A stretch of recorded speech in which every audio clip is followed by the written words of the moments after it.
இறை இயேசுவில் பிரியமான சகோதர சகோதரிகளே, நமது ஆண்டவர் இயேசு கிறிஸ்துடைய திருப்பெயரால் உங்களுக்கும் உங்கள் குடும்பத்தில் இருக்கிற அனைவருக்கும் அன்பும் சமாதானமும் மகிழ்ச்சியும் உண்டாவதாக. அன்புமிக்கவர்களே, ஏப்ரல் மாதம் முடிந்து புதிதாக ஒரு மாதத்தை நம்ம தொடங்க இருக்கிறோம். இந்த ஏப்ரல் மாதம் முழுவதும் நம்மை வழிநடத்திய இறைவனுக்கு நம்ம நன்றியை செலுத்துவோம்.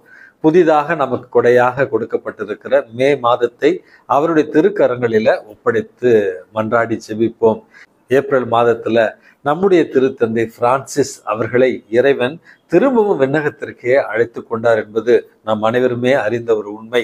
புனிதமான ஒரு வாழ்வை வாழ்ந்து இறைவனுடைய பேரருளால் இயேசுவினுடைய உயிர்ப்பின் எண்கிழமைகளில விண்ணகத்திற்கு எடுத்து செல்லப்பட்டிருப்பது, அவர் எத்துணை புனிதமான ஒரு வாழ்க்கையை வாழ்ந்திருந்தால் இறைவன் இவ்வளவு அழகான மேன்மையான புனிதமான ஒரு இறப்பை அவருக்கு கொடுத்து மறுபடியும் தன்னுடைய நித்திய இலைப்பாற்றியை அவருக்கு கொடுப்பதற்காக தன்னிடம் அழைத்து கொண்டார் என்பது நமக்கு புரியும். வருகிற இந்த மே மாதமானது நம்முடைய புதிய திருத்தந்தைக்காக கத்தோலிக்க திரு அவை, ஏன் உலகம் முழுவதுமே ஆர்வத்தோடு காத்திருக்கிற ஒரு நிகழ்வுக்காக நம்ம ஜெபிக்க கடமைப்பட்டிருக்கிறோம்.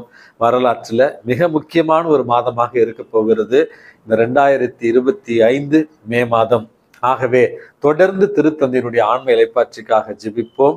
தொடர்ந்து திருச்சபைக்கு ஒரு நல்ல தலைவரை, புனிதமான ஒரு தலைவரை நம்மை வழிநடத்த தூய ஆவியானவர் அந்த 135 கர்தினால்மார்களை தூண்ட வேண்டும் என்றும் தொடர்ந்து ஜெபிப்போம். அன்புமிக்கவர்களே, கத்தோலிக்க திருச்சபையில மே மாதம் 1ஆம் தேதி மிக முக்கியமான ஒரு நாள்.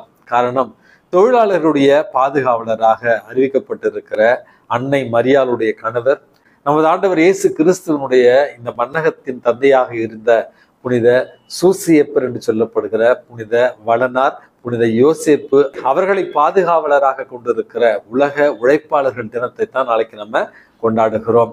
அன்புமிக்கவர்களே, கத்தோலிக்க திரு அவையினுடைய பாதுகாவலராக நம்முடைய சூசியப்பர் என்கிற யோசேப்பு இருக்கிறார். உழைப்பாளர்களுடைய பாதுகாவலர், தந்தையர்களுடைய பாதுகாவலர் மற்றும் ஆதரவற்றவர்களுடைய பாதுகாவலர், பல துறவர சபைகளுடைய பாதுகாவலராக இருக்கிறார். ஆகவே இந்த அருமையான தினத்துல கத்தோலிக்க திரு அவை 1955 ஆண்டு மே மாதம் 1ஆம் தேதி திருத்தந்தை 12ஆம் பத்திநாதர் அவர்களால் இந்த நாளை தொழிலாளர்களுடைய பாதுகாவலராக இருக்கிற புனித யோசேப்பினுடைய விழாவை இன்றைக்கு கொண்டாடுகிறது.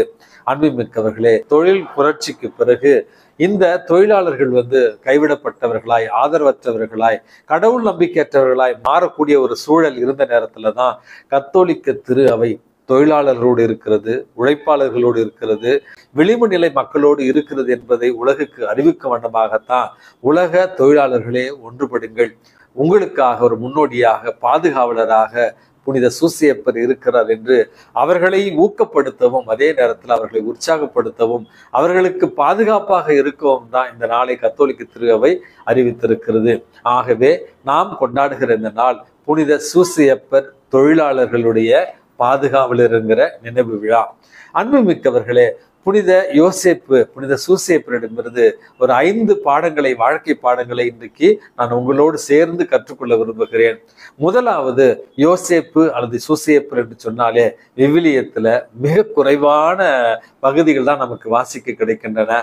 அதுவும் மத்தேயு எழுதிய நற்செய்தியில 1ஆவது அதிகாரம் 2ஆவது அதிகாரத்துல இவரை பற்றின செய்தியை நம்ம காணலாம்.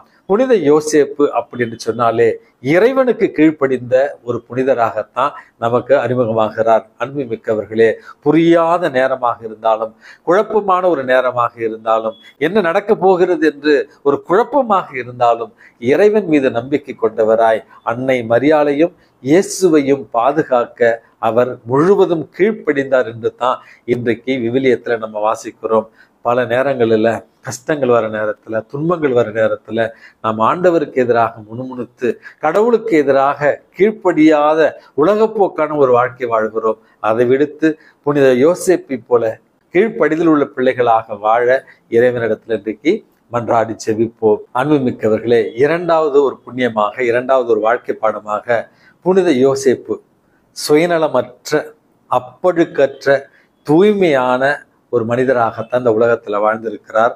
அதையத்தான் நம்ம விவிலியத்துல வாசிக்கிறோம். அன்னை மரியாளுக்கு கணவராக நமது ஆண்டவர் இயேசு கிறிஸ்துவனுடைய வளர்ப்பு தந்தையாக வாழ்ந்த புனித யோசேப்பு வாழ்நாள் முழுவதும் அப்பழுக்கற்ற, பிறநலம் நிறைந்த அல்லது செல்ஃப்லெஸ் என்று ஆங்கிலத்தில் சொல்லுகிறோம் அல்லவா, சுயநலமற்ற ஒரு தூய அன்பை கொடுத்தவராக மட்டும்தான் விவிலியத்தில் நம்ம வாசிக்கிறோம். அவர் விரும்பி இருந்தால் சுயநலத்தின் உச்சத்திற்கு சென்று அன்னை மரியாளும் வேண்டாம் அல்லது என்னுடைய குழந்தை இல்லாத இயேசுவும் எனக்கு வேண்டாம் என்று இந்த மீட்பின் திட்டத்தில் இருந்து விலகி இருக்கலாம் அன்பு மிக்கவர்களே. ஆனால் இறைவன் மீது நம்பிக்கை கொண்டு செல்ஃப்லெஸ் என்று சொல்லப்படுகிற அப்பொழுக்கற்ற இந்த சூசேப்பரை போல நாமும் அன்றாட வாழ்க்கையில வாழ இன்றைக்கு முயற்சி செய்வோம். மூன்றாவது ஒரு அழகான பாடமாக யோசேப்பை பற்றி விவிலியத்துல நம்ம வாசிக்கிற இடங்களில, குறிப்பாக மத்தேயு நற்செய்தி மற்றும் லூக்கா நற்செய்தியில இவர் அதிகம் பேசாத ஒரு புனிதராகத்தான் நம்ம விவிலியத்துல பார்க்கிறோம். அன்புமிக்கவர்களே, யோசேப்பு பேசியதாக விவிலியத்துல எந்த இடத்துலயுமே குறிப்புகள் இல்லை. ஆனால் தன்னுடைய செயல்களால் மீட்பு திட்டத்துல எவ்வளவு பெரிய பங்காற்றி இருக்கிறார் என்பதை விவிலியத்துல வாசிக்கும் பொழுது நம்ம உணர்ந்து கொள்ளலாம். அப்படி என்றால் தன்னுடைய வார்த்தையால் அல்ல, தன்னுடைய வாழ்க்கையால் வாழ்ந்து காண்பித்த ஒரு மாபெரும் புனிதர் தான் புனித யோசேப்பு. நம்முடைய வாழ்க்கையில கூட நிறைய பேசுவதால அல்லது நிறைய விளக்குவதால நம்ம சாதனைகளை பெற்றுவிட முடியாது. மாறாக அந்த வார்த்தைகளுக்கு இணையாக நம்முடைய செயல்பாடும் நம்முடைய வாழ்வும் இருக்க வேண்டும். நம்முடைய செயல்பாடுகளை நம்மை பற்றி பேச வேண்டும் என்கிற மூன்றாவது அழகான கருத்தையும் இன்றைக்கு புனித யோசேப்பு நமக்கு கற்றுத்தருகிறார்.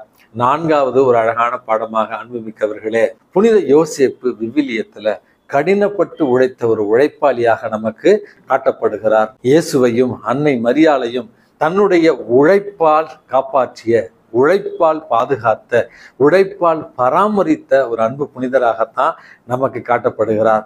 அதே இந்த மனித உழைப்பையும் நமது ஆண்டவர் இயேசு கிறிஸ்துவுக்கும் கற்றுக் கொடுத்த ஒரு அழகான புனிதராகத்தான் நமக்கு இன்றைக்கு புனித யோசேப்பு காட்டப்படுகிறார். அன்புமிக்கவர்களே, உழைக்கும் பொழுது இறைவனுடைய அந்த படைப்பு செயலில நீங்களும் நானும் பங்கு பெறுகிறோம் அப்படிங்கிற உணர்வோடு திருத்தூதர் பவுல் அடிக்கடி சொல்லுவது போல, உழைக்க மனமில்லாதவன் உண்ணலாகாது என்கிற அந்த வார்த்தைகளுக்கு நாங்க கடினப்பட்டு உழைத்து இந்த மண்ணுலகில புனிதத்தை தேட இறைவன் புனித யோசேப்பு வழியாக நமக்கு அழைப்பு விடுக்கிறார். கடைசியாக ஐந்தாவது ஒரு புண்ணியமாக புனித யோசேப்பிடமிருந்து நம்ம கற்றுக்கொள்ள வேண்டிய பாடம் என்பது, அவர் வாழ்நாள் முழுவதும் தன்னிகர் இல்லாத ஒரு தலைவனாக, திரு குடும்பத்தையே வழிநடத்திய ஒரு தலைவனாகத்தான் விவிலியத்துல நம்ம பார்க்கிறோம். தொடக்கத்திலிருந்து அன்னை மரியாளை ஏற்றுக்கொண்ட நிகழ்வுகளிலிருந்து நமது ஆண்டவர் இயேசு கிறிஸ்து குழந்தையாக இருந்த நேரத்துல அவரை பாதுகாக்கும் பொருட்டு எகிப்து அழைத்து சென்ற ஒரு நிகழ்வாக இருக்கலாம், பேறுகால வேதையில அன்னை மரியாளை வழிநடத்திய ஒரு விதமாக இருக்கலாம், எருசலேம் ஆலயத்திற்கு இயேசுவை பாலகனாக கூட்டி சென்ற ஒரு நிகழ்வாக இருக்கலாம். இயேசுவுக்கு இந்த உலகத்துல மனித பண்புகளையும் ஒரு தந்தை இப்படித்தான் இருக்க வேண்டும், இயேசுனுடைய பிஞ்சு கரங்களை பிடித்து வழிநடத்திய ஒரு நல்ல வழிகாட்டியாக, நல்ல தலைவனாகத்தான் புனித யோசேப்பு நமக்கு இருக்கிறார்.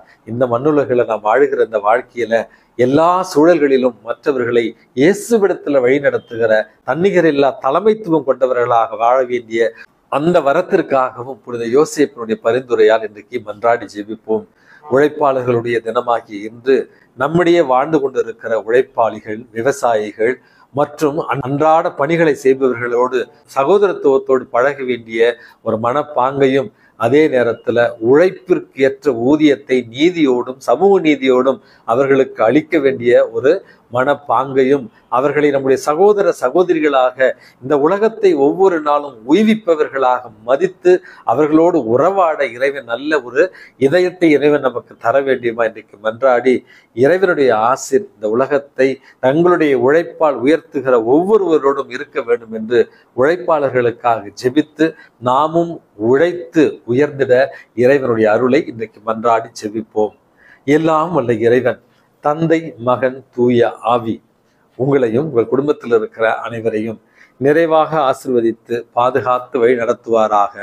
ஆமென்.